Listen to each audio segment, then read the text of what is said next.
Let's continue with our transfiguration story. Suddenly Moses and Elijah appeared and began talking with Jesus. Friend, this is wild. Remember, Peter, James, and John were there, and they were seeing their Lodis. They were seeing the greatest lawgiver, Moses. They were seeing the greatest prophet, Elijah, and it must have blown their minds. Their jaws must have dropped on the floor.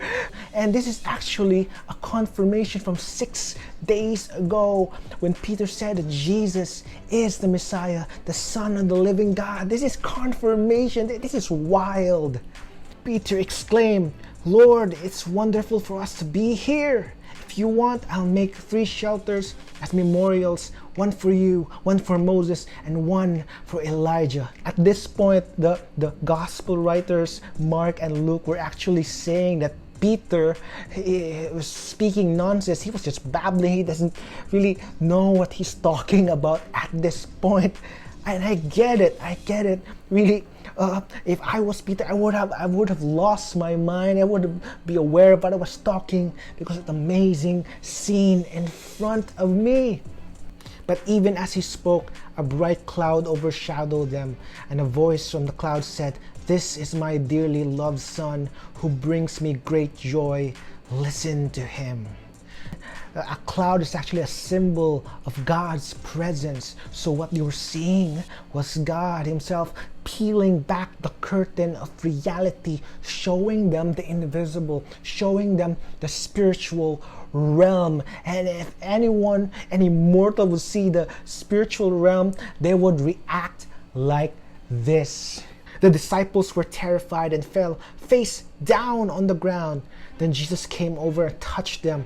"Get up," he said. "Don't be afraid." And when they looked up, Moses and Elijah were gone, and they saw only Jesus. They were seeing this amazing spiritual, supernatural scene in front of them, and yet suddenly it was all gone. No magical cloud, no voice from the heavens, no radiant light, no greatest lawgiver or greatest prophet.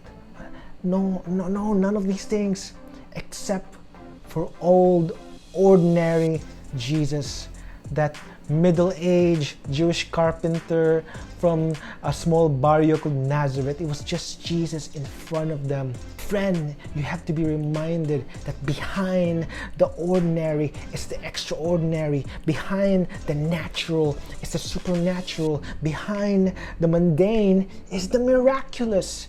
What does this mean for us, for you and me? Friend, even if we're doing simple things, ordinary things, even if we are just making silhig the floor or making our beds every morning, even if we're just washing dishes or cooking or hanging out with our parents or friends or playing with our kids, even if we're just doing the usual grind, the daily motions, God is there with you.